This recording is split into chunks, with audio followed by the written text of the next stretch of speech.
Hello everyone, this is Joanna. Thank you so much for coming back. These are going to be your messages for the month of August. I am doing them very differently than I have done them up until this point, so they will resemble more of the mid-July reading, where most of my information will be channeled. I'm not using any traditional tarot cards. I'm using only one card from John Holland's deck and one card for food for thought from Colette Reed's. Everything else is this deck here, which I didn't study, so I just look at pictures and then I hear what I'm to say. Of course, for more long-term projections, there are a lot of videos that I published not that long ago. That information is down below. So there is a 6-month video for each sign on Vimeo from July until the end of the year, and of course there is the Uranus 7-year projection, which has a much longer projection to show you what to expect over the next 7 years. So that information is down below. Of course, these are general readings, so they will not apply to everybody. Listen to your other signs. These may offer you greater picture, and more than anything, thank you so much for liking, for sharing, for subscribing, for private sessions. That information is down below. Thank you so much once again. Please do comment. I love hearing your comments. And without further ado, let's start off with the readings. Hello, beautiful Sagittarians. These are going to be your messages for the month of August. Let me tune in to you, to the energy, and bring forward some information. Attacking yourself doesn't help when you feel you've done something wrong. Compassion is required at this time of transformation and transition. Beating yourself up over what was or should have been brings no fundamental peace into your heart.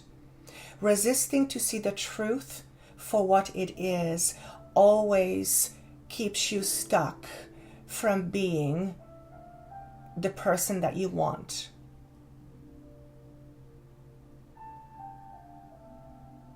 And then I'm seeing you following the trail back to the source. In other words, it is about you examining your commitments in your life, whether you have commitments to others, commitments to yourself, commitments to how you see things should be in the world, tracing it back to where it came from in your particular situation, and examine it, look at it, and decide if this fundamental belief about life or your situation is true for you.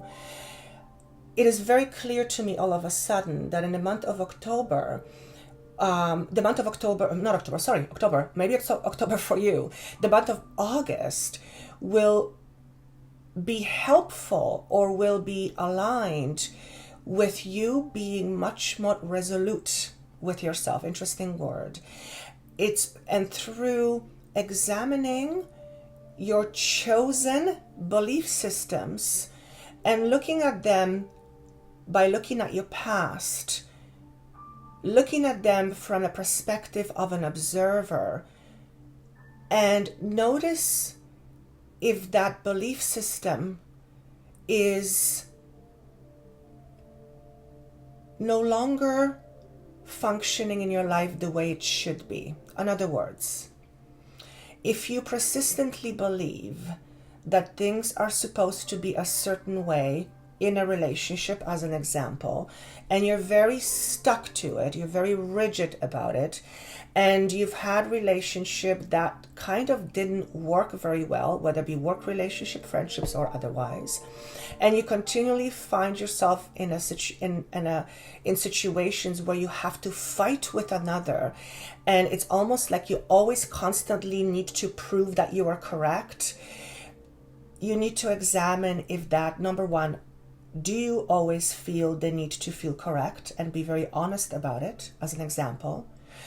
Where does the need come from for you? In other words, where did it originate for you and when?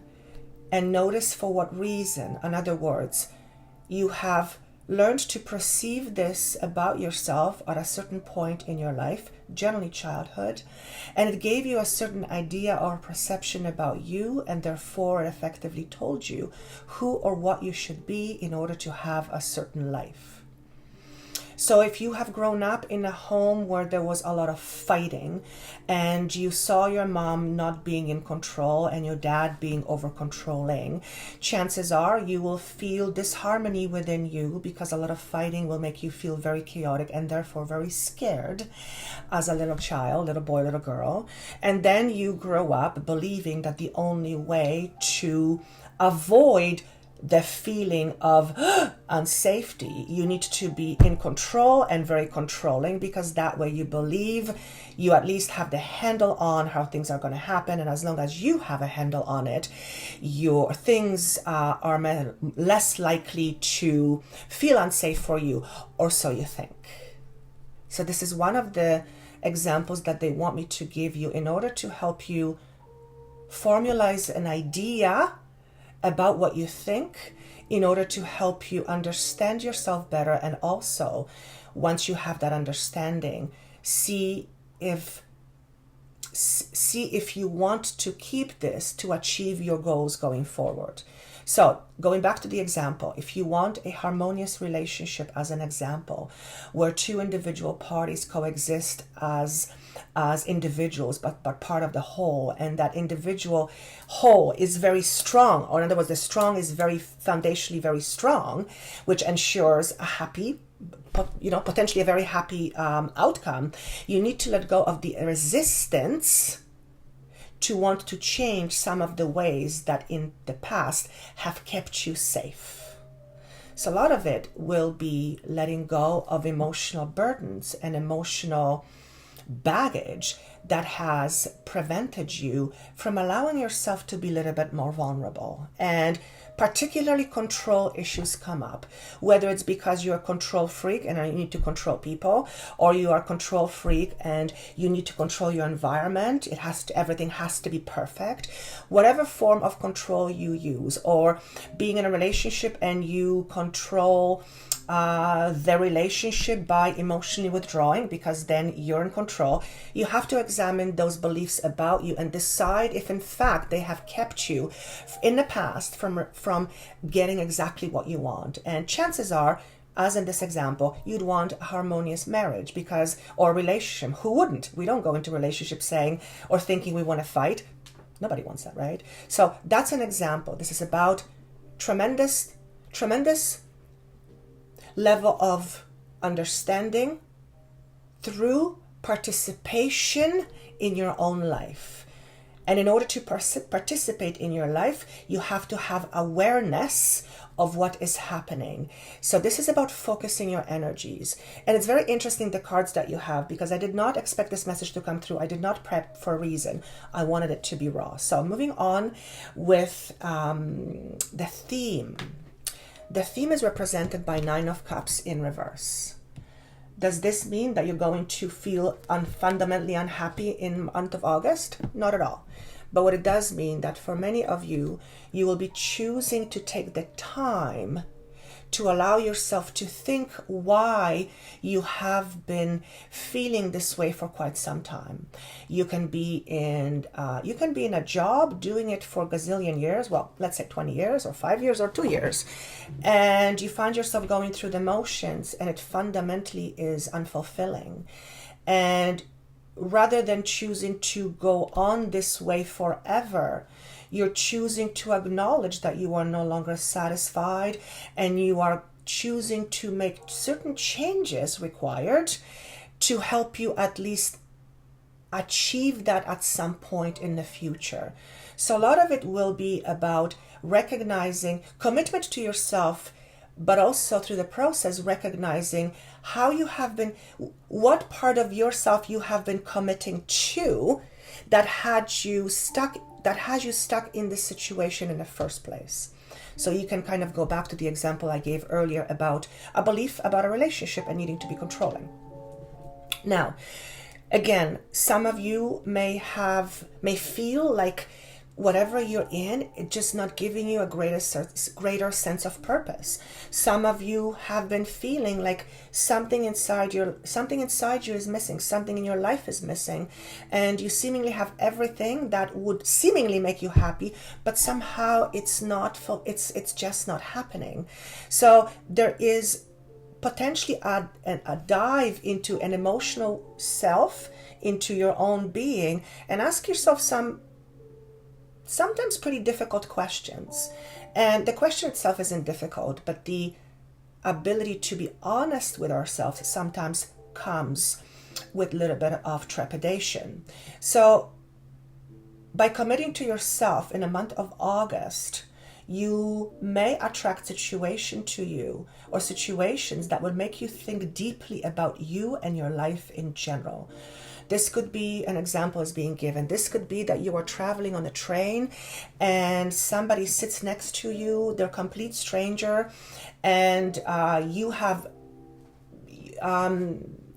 you work a job 9 to 5, but you've always wanted to be a painter, and you have that idea, but you have that about you, but it's just kind of something you didn't choose to do because the money wasn't there.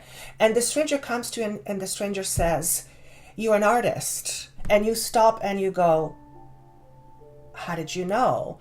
And the person says, "Oh, that's my stop. I have to go." That's a message. And there may be a moment like this, as an example, where you will be kind of shook up and you'll hear something that will ring so true to you that it will not leave your head for a very long time. And whatever that will be for you, whether a set of circumstances, whether one word, whether something you see or feel or hear, it's going to leave a long-lasting impact on you, but it's going to plant a brand new seed of thought. And this thought can potentially turn into some amazing decision that you make. And it's the beginning of that process. In other words, in the month of August, certain things will be planted. Certain seeds will be planted. Whether you hear something, whether you wake up one day and have an epiphany, whether you intuitively get some kind of a feeling and it opens a certain door, something in the month of August is going to happen where it's going to make you think. And for many of you, it's going to make you rethink and reevaluate your life. And when we reevaluate our life, it is typically for the purpose of recognizing things that didn't work and also things that do work. Because when we see that things work, we can apply that going forward. But particularly when things don't work, we evaluate our life and we take a look and analyze and see what is still significant in our life and what is not. That often changes your perception going forward, and it puts you in a position of choice. So don't be surprised again that in the month of August, over the next several months, you will have some sort of epiphanies. Some of you, month of August symbolizes an engagement. This could be an engagement with a new company. You commit yourself to a new job. You commit yourself to have some kind of a responsibility to you. I'm going to work out, for example, every other day. You make a commitment to a friend about a project. You make a commitment to yourself and you're going to own a pet, or you make a commitment to a pet. Whatever it is, month of August can represent also commitments. Now, it is hot months or summer months, at least in this part of the world, North America and this hemisphere. So this obviously can symbolize weddings and huge birthdays, or like very important birthdays, anniversaries. But more than anything, the message is month of August, it's going to make you think. Now, what are we leaving behind, or what are you to leave behind? This is actually, when I got the card, I got a little bit emotional because the word arrogance comes up. This is about letting go of old, outdated ideas that keep you stuck in your own box. In other words, the room is getting too stuffy, you need to expand, and this is about your mind. What is arrogance? Well, we know what arrogance is. Arrogance is having set of certain ideals, sticking to them with all your might, and even if it's at the detriment of other people or that at detriment of your own happiness. And there is a feeling of a lot of judgment with the word arrogance. So this is about you examining your ideas about life and how those ideas keep you stuck in your own prison. The example of someone who is very controlling, and your idea may be that as long as I am in control, as long as I control life, nothing bad is going to happen. Well, when that happens, and I'm sure many of you have dealt with controlling people, when that happens, it is not a pleasant feeling. Some people can get so controlling that they turn into violence. And believe it or not, in their mind, this is what they believe they need to survive, and it is not a conscious thought. It's clearly not a logical thought. So arrogance can lead to some pretty drastic situations and personalities. Now, am I saying you have those? No, but it clearly is stating that you do have some judgments about the world, which are often judgments about yourself that you need to really look at. If you are very critical of other people, chances are this is actually how critical you are on yourself on a subconscious level, and that criticism stems from somewhere. If you come from a very heavily influenced religious background and the idea of sin is something that meant something important to you, and based on your beliefs, sin could be anything from, having lights at home to having money. Too much money can be sinful. And if you have those traits, as an example, look at your life and see how they play a part in your life. Generally, they'll come up in ways that are very unsatisfactory. So this is about you looking at your judgments, looking at judgments of the world, looking at the critical aspect of you and why it's so critical in the first place. Generally speaking, when we are critical of others is because we have experienced some pain in the past.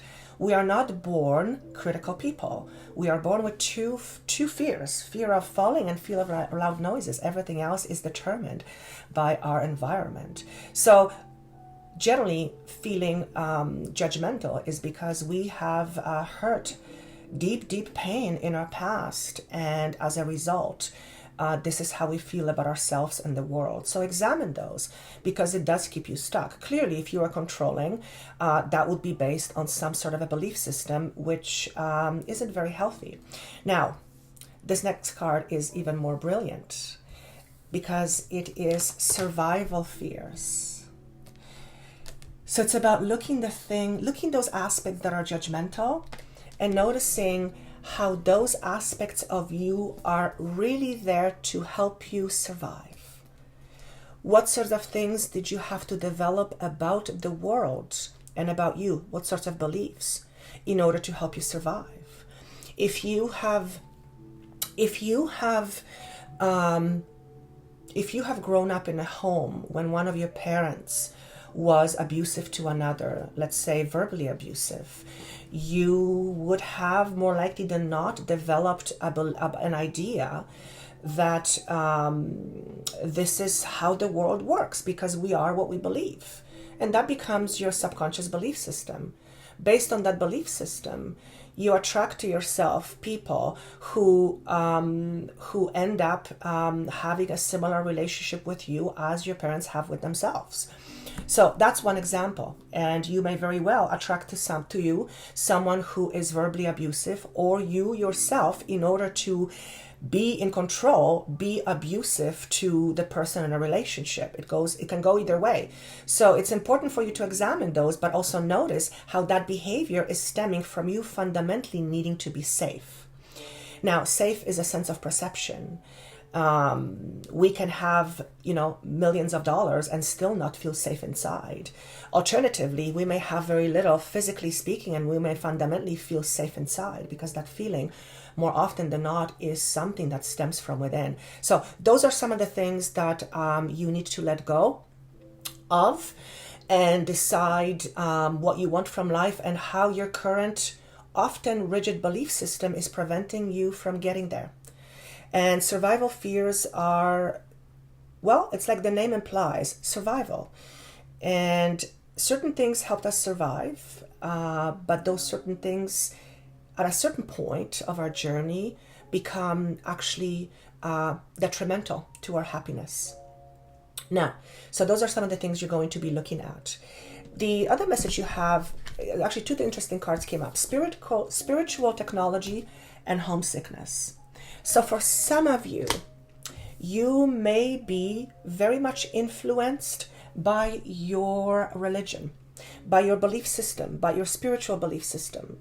If, for example, your spiritual belief system says that, what's an example? Overabundance of money is to be avoided at all costs because it denotes devil or evil in control, then you will create that experience for yourself. To give you an example, you will choose people and situations to constantly undervalue you or constantly underpay you. Why? Because subconsciously speaking, your belief is that if you have too much of feeling good or feeling safe or feeling abundant, then that's devil's work. And why the hell would you want more devil's work, as an example? So that's a very drastic example. So be mindful what beliefs keep you stuck and do not allow you to listen to your own intuition. For some of you, and I thought this was actually quite interesting, for some of you, you hide behind your abilities. Now, what do I mean by this? Let's say you are a healer of some sort, and your belief is that, you know, energy flows this way, comes out the other way. That is your belief. Anything else, it doesn't exist. It's just, that is your truth, as a drastic example. And then somebody comes to you for healing, and they present to you a different perception, and you not only reject that perception, that idea, but you also believe that whatever this person is who's telling you this is somehow a devil worshipper. And the idea may be that maybe if you're a healer, you don't allow yourself to receive financial assistance because you believe the tools you have are tools from God, and God would never charge money. And the other person comes in and says, you know, how are you doing? And you say, well, I have this practice, but I really have to work because, you know, my practice doesn't, I don't charge, so I have to go to work. That's why I'm tired. And the person says, well, why don't you charge money? And you say, well, because it's gift from God, and God is not about money. And the other person says to you, well, who invented the concept of money? And you'd go, maybe you would know what to say. Oh, no, you would say, well, the devil. And the person would say, well, how does that make sense? I mean, God wants us to have everything we want. He doesn't say have everything you want, but don't have money. So how does that mean that this is devil at work? I don't understand. And you get all rattled up and you don't know what to think, and you push this person aside, and all of a sudden you think this person is the devil because they're asking you to charge money. Now, ask yourself first the question: where does my belief about money and devil come from? And if we are born into an existence where money is the foremost energy of exchange, why on earth would that make God mad at you if God was the one that created this existence? Now, you may argue and say, no, people have. Where do people come from? Were people not given free will? God gave you free will. So anyway, I can go on a tangent on this, but that is one of the things to look out for. You may have certain beliefs stemming from your community that before the age of 30, you can't get married, and that is your belief you stick to. Well, that does not allow you to think for yourself, because asking yourself, is this really what I want? The answer may be no. So anything that you base your choices on in your life that is rigid or fundamentally keeps you from getting what you want, notice if you are not hooked onto something that is perceived to you or has been as something valuable, some knowledge. but it's actually leaving you disempowered. The other card you have is homesickness. Some of you have been feeling like this is not your home. Some of you may feel that you are above these struggles in your life, and because you are so spiritual, you're so advanced, you shouldn't have to deal with it. Some sort of belief system like that. The message here is this: you are part of one, you are part of source. Allowing yourself to go through your experience, knowing that you are part of source, is actually the point of all of this. Your chosen path has some obstacles in it. The obstacles are meant to serve you in order to recognize yourself from a different perspective, to satisfy a goal you have chosen to achieve for yourself in this lifetime.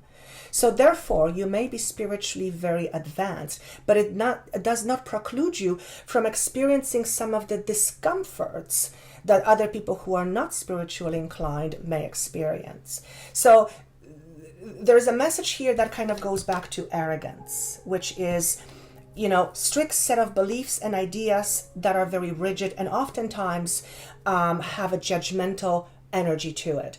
But for some of you, you have been feeling like this is not your home, and you're longing home, and you're just saying, when is this going to be done? Because I'm done. And the message here is, know that you are spirit, and know that you are not from this world. You are not this world. Well, you are this world, but you're not from this world. But accept the journey you are on, because it'll allow you to flow through it a little bit easier. So that's a message for some of you. You also have the message of observer, and kind of landed this way. And this message is about higher perspective, not being too rigid on your ideas, not being too stuck on your perspective, not choosing to be too close-minded. It seems to be the theme for you. And more than anything, it's because it's coming from a place where somewhere in your past, you have felt isolated. Some of you have felt emotionally abandoned. Some of you may feel like you are different.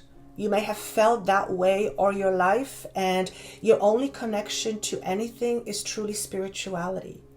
And if that is part of your existence in this body, if this is how you feel, if you feel so different than every other human being, and you're fundamentally not from here, that will make you feel homesick. There's no question about it. And it will make you feel isolated. And it will make you feel like you're different than everybody else, because that's part of your journey. But you're being asked to embrace this journey, not for the purpose of feeling alone, but for the purpose of expanding your awareness and consciousness so that you can attract more people like you.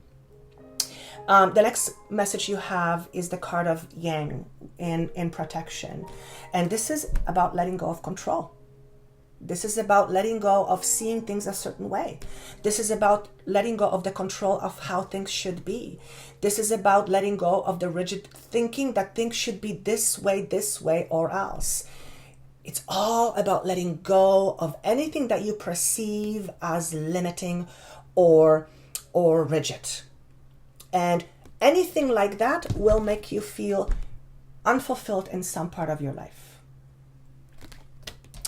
And I almost feel like the symbolism here is you're this huge, ginormous whale. And whale in itself is a very shamanic symbol. So look what that means for you.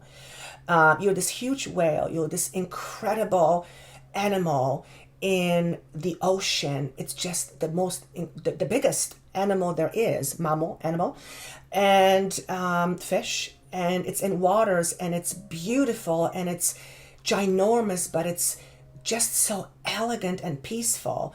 And some net is being put on it, and it's stuck, and it can't be free. That net symbolizes belief systems. It does not allow the whale to do what it's here to do, which is just raise vibration. It keeps it trapped, and eventually the whale stops fighting, and it just kind of stays there. It loses its willingness, It loses its willingness to be happy. It just, what's the point? What's the point of being there stuck always in this net? It's always the same. That can be pretty uncomfortable, and that may very well symbolize the feeling of unhappiness, unfulfillment. So shed those shackles off your hands, off your feet. Let go of that belief system that binds you, that keeps you stuck, that keeps you rigid, that keeps you controlling, that keeps you arrogant for some, and that keeps you judgmental. And then see what happens. And I think that's all I have. This was an interesting message, very different than the rest. So I feel like you're being twisted a little bit. The energy actually feels like you're being twisted. It's almost like a screw is being tightened. It may feel that way for a while, but as you're tightened, stuff comes out as a result, and it gets eliminated from your life for good reason. And that's all I have. I wish you best of luck in August. Thank you so much. If this makes sense to you, because it kind of makes no sense to me other than the message. If this makes sense to you in your life, please let me know by commenting below. Thank you again so much for watching, for sharing, for liking, and for subscribing. For private messages, that information is down below. And of course, look at your other signs, because this may make no sense to you until the end of the month, but also the other signs may offer you more information. Again, I wish you best of luck. Take care of yourself, and see you soon. Bye.